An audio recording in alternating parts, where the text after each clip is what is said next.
Hello, hockey fans. Austin here, and welcome to the day after discussion between the Edmonton Oilers and the Vancouver Canucks. Game 7 victory for the Edmonton Oilers. With the win, Edmonton moves on to the Western Conference Final. They will face off against the Dallas Stars on Thursday at 6:30 p.m. Mountain. And this game was unbelievable. The series was unbelievable. If you're a Canucks fan, seriously, give not only yourself a little pat on the back here, but your team was unbelievable. That is one of the most never say die, never give up teams I've ever seen play against the Edmonton Oilers.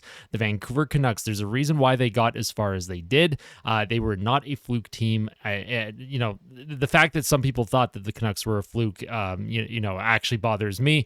The Vancouver Canucks, seriously, what an unbelievable team you had. Obviously, I think the Canucks fans, you would have wanted a stronger effort for that first 50 minutes, but the fact that this was a 3-0 lead with 10 minutes left in the game, and Vancouver found a way to start clawing back is a testament to, not only them never giving up, but just, their effort level. They're able to reach that point where they need to push. And for the Edmonton Oilers, of course, you want them to hold on to a lead just a little bit, better. You want them to be a little bit safer. You want them to push play a little bit more. I thought the Oilers controlled this game until the 10-minute mark of the third period. I mean, the shots halfway through the game were 24-5 or something in favor of the Oilers. Now I know the Oilers only gave up 5 shots in the third period, but I'm pretty sure Vancouver had 20 or 25 shot attempts. So the Edmonton Oilers, you can look on the screen to my left here, block shots. The Oilers had 21 block shots. They really committed to blocking shots. Connor McDavid, he had a couple. Janmark had a huge block shot in the final minute, took away a one-timer opportunity. So Matthias Janmark in general, what a terrific series he had. Absolute X factor in my opinion. Him and Holloway had really good series. And then Mr. Game 7 himself. No, I'm not talking about Justin Williams. I'm talking about Cody Ceci. He scored last night as well. He scored in Game 7 against the LA Kings in 2022. He gets a goal last night against the Vancouver Canucks. If the Oilers manage to bring it to 7 against the Dallas Stars, I'm putting $100 on Cody Ceci anytime goal scorer because that is going to be guaranteed. Just kidding. With all that out of the way, though, you know what? There's lots to discuss in this video today. I'm not going to be doing a formal series preview with the Dallas Stars. That will be a completely separate video. I will have an Eastern Conference final preview video and then a Western Conference final preview video. So that'll be a completely separate thing. I will touch on the Dallas Stars for sure, and I will, bring up and discuss different things coming up for Edmonton against the Stars, but I will not do a full series preview breakdown. That'll be in another video. So if you want to make sure that you don't miss that, make sure you hit like on this video, make sure you hit subscribe, make sure you hit the little bell so that you're notified of all of my uploads. And of course, as the playoffs continue for the Edmonton Oilers, I will be continuing to live stream every single game. The live streams have been so much fun.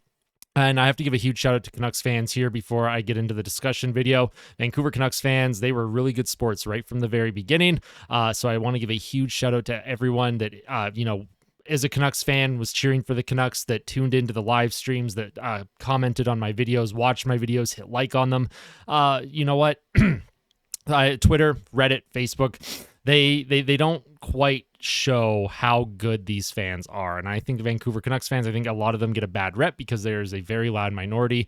I want to just say that Canucks fans have been nothing but cordial and good sports throughout the entire series against Edmonton, just like Kings fans before them. So I just want to say I truly appreciate that, Canucks fans. You are terrific. Firm handshakes to each and every single one of you. If I could handshake all of you right now through my camera lens, I would. So just wanted to thank you all for a wonderful series. Good game, great series. And for Oilers fans who are going to be continuing to tune in here, we're going to get into the day after discussion right away. Now, of course, I will have everything timestamped, so all of the topics, they're on the right-hand side of the screen.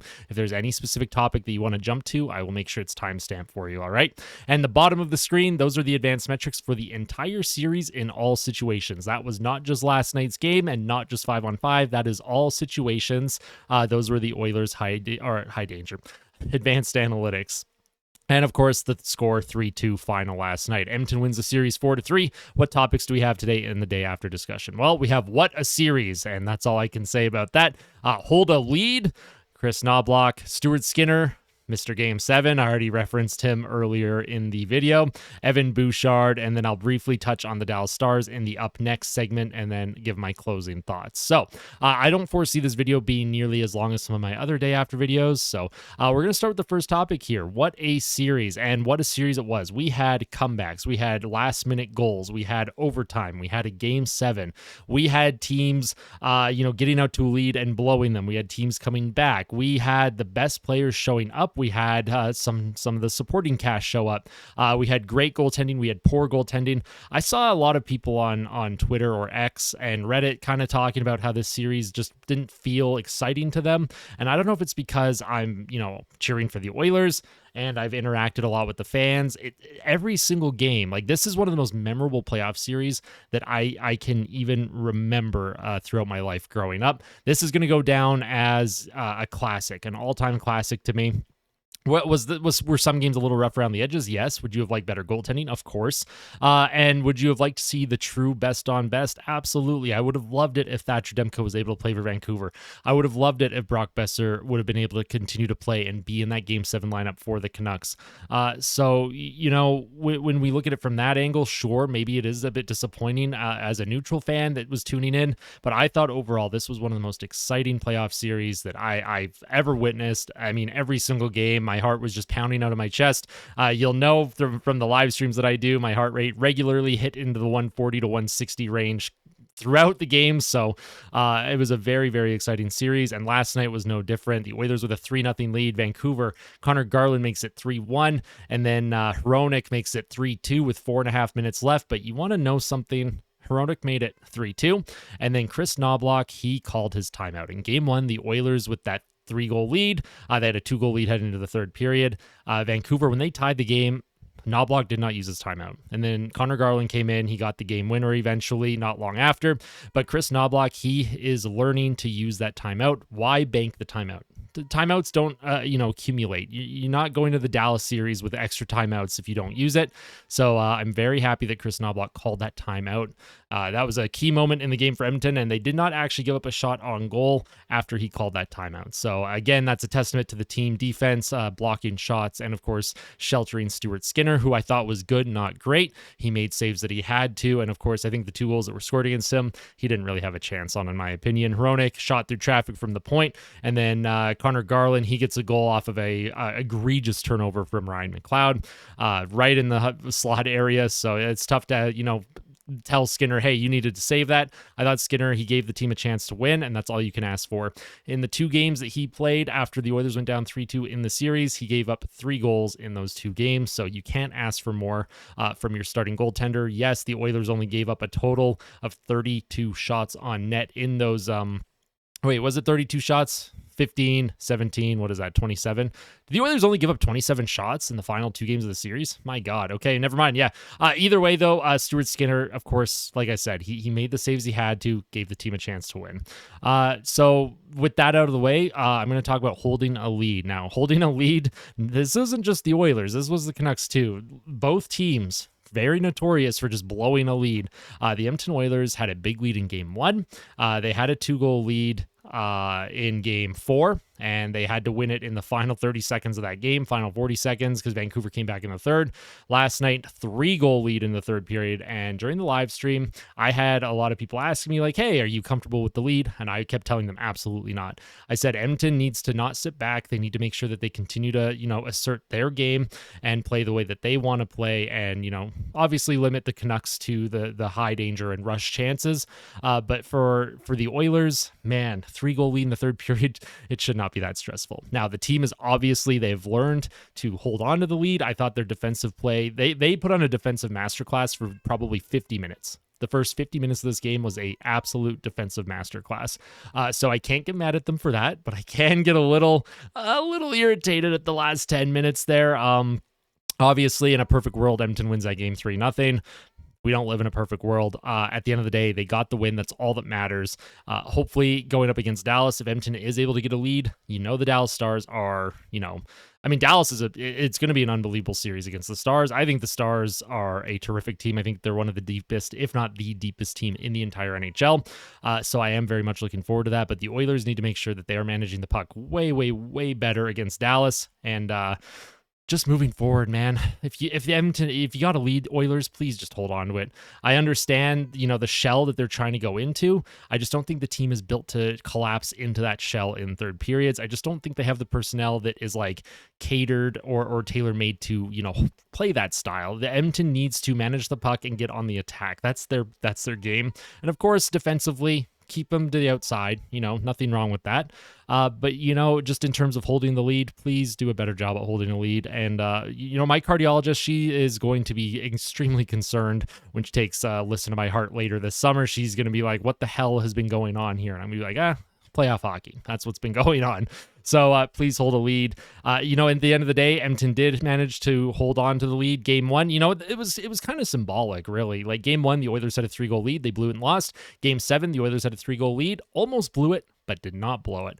That shows a lot of growth in a 7-game series. That shows that a lot of learning lessons were made. So for the Edmonton Oilers fans, of course, you're happy with the win. Now, speaking of Kris Knoblauch, I did kind of touch on it already, but I want to talk about him and some of the adjustments he made in this series that allowed the Edmonton Oilers to be very successful. So throughout this series, when they went down 3-2, even before that. So after Game 3, he played Calvin Pickard in Game 4 because Stuart Skinner for the first 3 games of that series just was not looking good at all. In my opinion, he was kind of the reason why Edmonton lost Game 1 and Game 3. Of course, you win and lose as a team, but Kris Knoblauch, he made a massive, massive choice to go to Calvin Pickard in Game 4. The Oilers ended up winning that game 3-2 off a late game heroics by Evan Bouchard with about 38 seconds left. And then Game 5, the Oilers ended up losing that one, but it wasn't really Calvin Pickard's fault. Calvin Pickard was the only reason why Edmonton did not get blown out in Game 5 in Vancouver.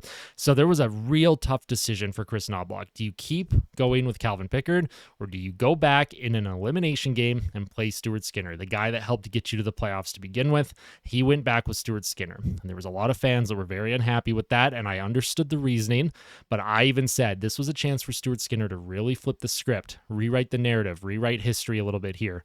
And for Kris Knoblauch, I really like that he just was not afraid to make these decisions. Last year, we saw Jay Woodcroft live and die by the sword with Skinner and Ned.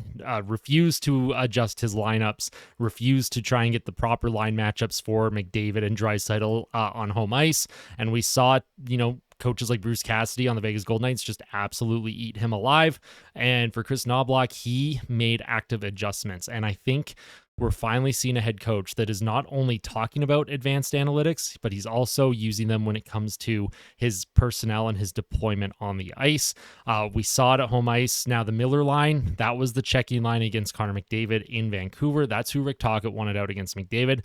When the Oilers were playing at home, Kris Knoblauch was doing everything he could to get McDavid away from the Miller line. So it was very obvious that he understood how effective Miller was at checking the McDavid line, and he was making sure McDavid was getting out against the matchups that he wanted, and the Oilers were taking advantage of that. Connor McDavid had a terrific Game 6, and Stuart Skinner, good Game 6, good enough Game 7. That's all you can ask for. And Kris Knoblauch as a head coach, timely roster decisions, timely lineup decisions, lineup changes, taking Corey Perry out, that is not an easy thing to do, especially Corey Perry's status, how long he's been in the league, his veteran status. He's a leader in that locker room. So for Kris Knoblauch to make that decision to take Corey Perry out of the lineup, to insert other guys in, it changed the defensive core around. Nurse Ceci, they were getting absolutely eaten alive by the Vancouver Canucks. He finally broke Nurse and Ceci up. I think it was before Game 4. I said if Kris Knoblauch keeps Nurse and Ceci together, I was going to turn into the Joker on my live stream. And that day, that was when Kris Knoblauch made the decision to split them apart. I would still prefer to not see Cody Ceci play as much as he does. However, I will give Cody Ceci a ton of credit. I thought he played terrific in Game 7. He was instrumental in helping the team win, so can't complain about that. Sometimes Ceci in these one game sample sizes, he puts a big old smile on my face, and not like a scary smile like the Joker, but like an actual smile. Like I'm actually happy. For Kris Knoblauch, though, terrific coach. He called the timeout last night when the Oilers went down 3-2. And the thing I liked about that timeout that Kris Knoblauch called was he wasn't yelling at the guys. He was very calm. He was just, he chatted for a little bit, and then he just kind of allowed the players to breathe on their own. He didn't get in anyone's faces. He didn't try and just tell them like, hey, you know, he didn't freak out. A lot of coaches, you'll see them become very animated during a timeout. You'll see them be like, hey, calm the hell down. Calm. Like, that doesn't help anything. So he talked to his guys briefly, and then he just let the team breathe on their own. He just let all the players take in all the emotions. The crowd was super into it. And, you know, for Kris Knoblauch, that was a really, really, really timely timeout that he called. And Edmonton did not give up a shot on net in the final 4.5 minutes after that timeout was called. They had some big shot blocks. Janmark, as I mentioned in that final minute, with a huge shot block. So credit to him, credit to Knoblauch, and that's all I'll say from Kris for now. Hopefully he's able to continue to make adjustments before this Dallas Stars series. I am curious to see if Adam Henrique, if and when he will be available, who he slots in for, because I really like the lineup that the Oilers have right now, especially their forward group. I don't want to see anyone really come out, and that's no offense to Adam Henrique. Obviously Henrique, he will help the team if he's healthy. I would just feel bad at whoever does come out of the lineup, because I think everyone that is playing deserves to be playing right now. But in saying that, we are going to move on to Stuart Skinner, and I'll just touch on Skinner very briefly. I won't talk about him as long as I usually do, just because I don't need to. I've already talked about Skinner a little bit in this video, but, you know, he had 15 saves on 17 shots. Obviously, the Oilers played very well in front of him, really sheltered him, and you know, they didn't give up a whole lot of high-danger opportunities. But I thought Stuart Skinner, the Vancouver Canucks, they started pushing in the final half of the second period, and then the first bit of the third, Vancouver had an early power play in the third period, and I thought he made some good saves on that as well. Stuart Skinner, all we ask from him as Oilers fans is to just play average hockey. 905 save percentage, like a 2.8 goals against average. That's all the team needs. And they are in a position to succeed. They're in a position to win a hockey game. And Stuart Skinner, he did that in Game 6 and Game 7. And I really hope for his psyche that this is a huge turning point in his career, a huge turning point for the Edmonton Oilers as a team this season in the playoffs. You know, this is the type of turnaround after sitting for a couple games, seeing the backup go in Calvin Pickard. Stuart Skinner could have easily allowed that to rattle him. But I do like that he came in and he's been all professional, like he's all business right now. And for the Edmonton Oilers, they need Stuart Skinner at his best if he's going to have success against the Dallas Stars. And I think this is a huge turning point. I truly think that this is a massive turning point for not only Skinner, but for the team as a whole. Vancouver gave Edmonton everything that they could handle, and they were able to weather that storm a little bit. And you know what? I'm excited for the Stars series. I'm excited for Stuart Skinner to hopefully continue to play very well. I have been a Stuart Skinner defender on this channel pretty much since I started making videos. I have been defending Stuart Skinner all season long. So, you know, I am super happy when I see him be successful. That means the team is successful. And of course, when the team is winning, that makes me happy too. So for Stuart Skinner, could not be happier for him. He deserves all the credit in the world right now. He deserves to be happy. He deserves to feel good about his game. And obviously there's a lot of work to be done. The Dallas Stars are not going to be an easy opponent, but I do like that, you know, for Stuart Skinner, if for some reason he struggles against Dallas, I do like that Kris Knoblauch will be comfortable to go with Calvin Pickard if he has to in this series, because Calvin Pickard, he played well. He did everything he was asked of. So, you know, nothing wrong with that. For Stuart Skinner, super happy for him. Really glad that they could pull out the Game 7 win last night with Skinner in net. Now, speaking of Game 7, Mr. Game 7, I already mentioned Cody Ceci, but that is Mr. Game 7 for the Edmonton Oilers. He he comes in clutch. If there's a Game 7 situation, Cody Ceci, he's going to end up scoring a goal, apparently. And what a goal he scored on Shelovs. An absolute bomb from the point. I don't know if Shelovs didn't see it, if there was some traffic in front. It ended up going over his left shoulder. And for Cody Ceci, you know, as someone that has been very, I don't want to say anti-Ceci, but I'm very hard on Cody Ceci. I'm constantly talking about how he shouldn't be in the lineup. You know, there's other guys that should be playing in place of Cody Ceci, someone that I wanted traded at the deadline or at least upgraded on. So for Cody Ceci to just kind of shut me up for a little bit and prove me wrong, I love that. And you know what? I will call him Mr. Game 7 because he has scored in consecutive Game 7s that he's played, which is phenomenal. Love to see that for Cody Ceci, and hopefully he continues to play very well heading into the series against Dallas, because it does not get easier from here at all. I am worried about the types of matchups that he's going to be going up against in Dallas, because the Dallas Stars, Pete DeBoer, they're going to be looking to get certain players out against Ceci and Kulak, and of course Darnell Nurse and Desharnais. That's another discussion for another day as well. But, Cody Ceci, really good game, Mr. Game 7. We love to see it. And the next defenseman I quickly want to talk about is Evan Bouchard. So, Evan Bouchard, he has 20 points in the postseason, and that's the most in NHL history by a defenseman through the first 2 rounds of a single postseason. Not even Bobby Orr accomplished that feat. Evan Bouchard, we are truly witnessing something special here. We are witnessing his coming out party. We are witnessing the true breakout of a superstar defenseman.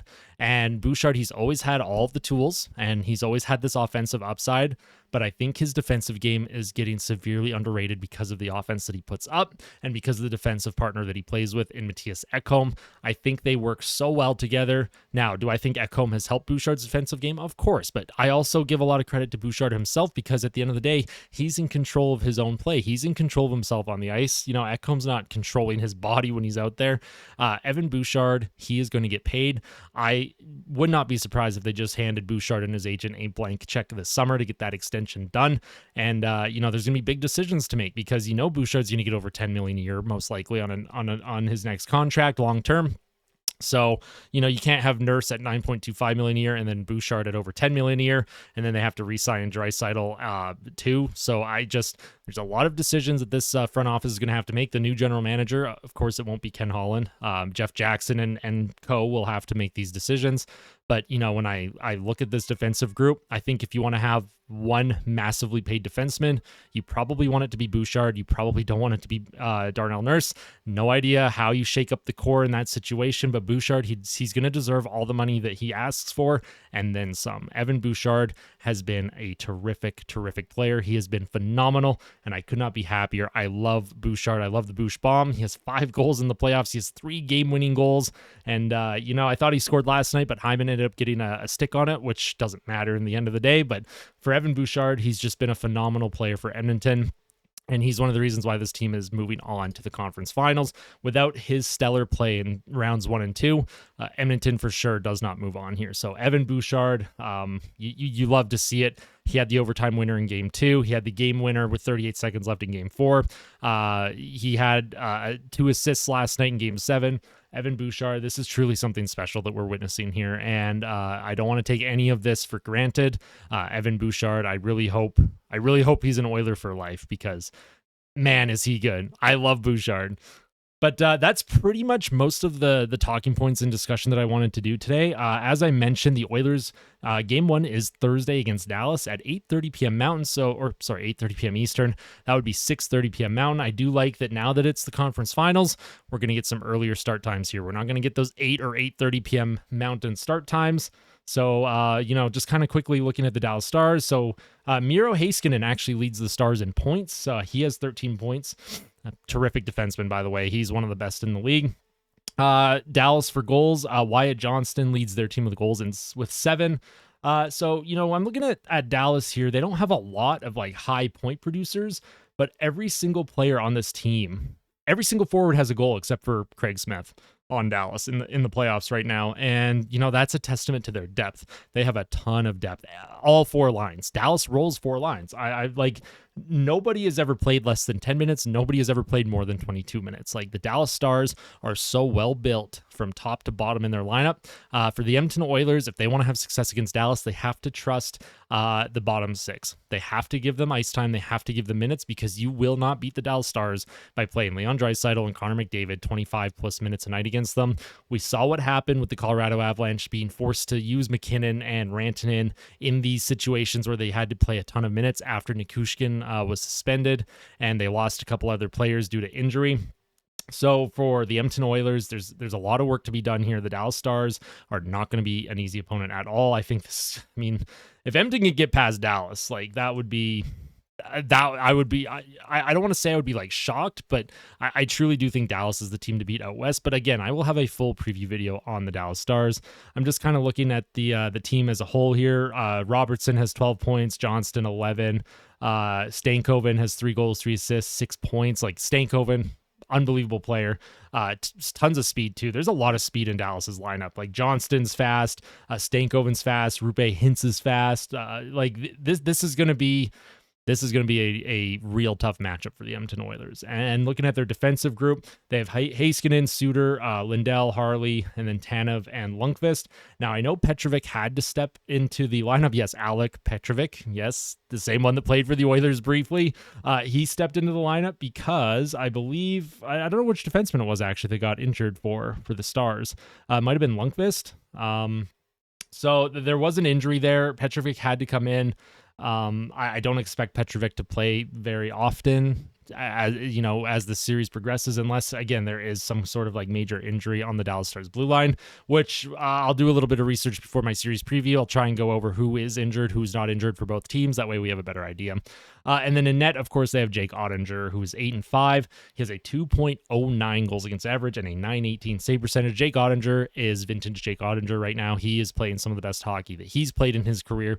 So for the Edmonton Oilers, it's going to be a tough matchup. Do I think Edmonton can do it? Yes. So I will have a full series preview breakdown against the Dallas Stars. Game 1 is Thursday. I cannot wait. And for my closing thoughts, I just want to thank everyone that tunes in regularly. Seriously, your support means the world. The positivity has been terrific. I truly, truly appreciate it. I want to thank everyone for their positivity as always. This community, that's what I want to spread online at all times. And not just online, but even like just in your day-to-day lives. Just spreading positivity, being good sports, good ambassadors to the game. That's something that I really do push on this channel, and I appreciate that everyone has been like that throughout this postseason, throughout my time creating content. It truly means the world to me. I want to thank you all so much. Canucks fans, once again, good game. What a series. I hope Edmonton gets to play Vancouver again soon. I hope the Canucks make the playoffs again next year. I hope that this is the start of a huge rivalry between these two teams because, man, that was a lot of fun. Obviously, for Canucks fans, you're not going to feel super amazing right now, but at the end of the day, when you look back on their season, a lot of fans wrote you off right from the very beginning. You made it to within one win of the Western Conference Finals. I think Vancouver had an unbelievably successful season. It stings when you don't get to the point where you want to get to. However, I think when a lot of Canucks fans look back on the season as a whole, I think they will look back on the season very fondly. You had Besser breakout offensively. You had Pettersson at his best. Obviously, Pettersson, I'm going to assume he was injured throughout the playoffs. He only had 1 goal in 13 games. You had JT Miller turn into an elite two-way, not only an offensive superstar, but again, an elite defensive forward as well. The Vancouver Canucks, man, that future is so bright. They have so many good pieces. I know they have some UFAs that they're going to have to figure out if they want to re-sign. I don't know if they'll bring back Lindholm and Zadorov. I think they might bring back one. They might bring back both, but they'd have to make some tough roster decisions if they do. And speaking of Zadorov, jeez, I hate playing against him, but I love him. I love Zadorov. I love you all, Canucks fans, Oilers fans. I love all of you. And of course, keep an eye out for my Eastern Conference playoff preview and my Western Conference playoff preview. All right, I'm going to have a couple of those videos up within the next couple of days. And as always, make sure you hit like, make sure you subscribe, tell someone that you love them, and I'll see you soon, Oil Country. Take care.